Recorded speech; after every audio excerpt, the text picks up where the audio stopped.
మీతో ఎప్పుడు ఫోన్ లో మాట్లాడడం కూడా నేను చూడలేదు. మరి ఉత్తరం ఏంటి? ఆ లెటర్ చదువునానా, నీకే అర్థమవుద్ది. ప్రియమైన తమ్ముడికి, మీ అన్నయ్య వ్రాయినది. తమ్ముడు ఎలా ఉన్నావురా? బాగున్నావా? పద్మ, పూజ ఎలా ఉన్నారు?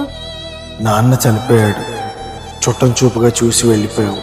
అమ్మ చనిపోయింది, హడావిడిగా కార్యక్రమం పూర్తి చేసి వెళ్ళిపోయావు. చాలా గుర్తొస్తున్నావురా. నా చుట్టూ ఎంతమంది ఉన్నా నువ్వు లేని లోటు అలాగే కనబడుతుందిరా. నాకున్న బంధానికి రక్త సంబంధానివి నువ్వే కదరా. నువ్వే నా పక్కన లేవంటే గుండె తరుక్కుపోతుందిరా. ఒక్కసారి నువ్వు వచ్చి వెళ్ళరా. చూసి చాలా సంవత్సరాలు అవుతుంది. ఇట్లు ప్రేమతో మీ అన్నయ్య. రాబయ్య.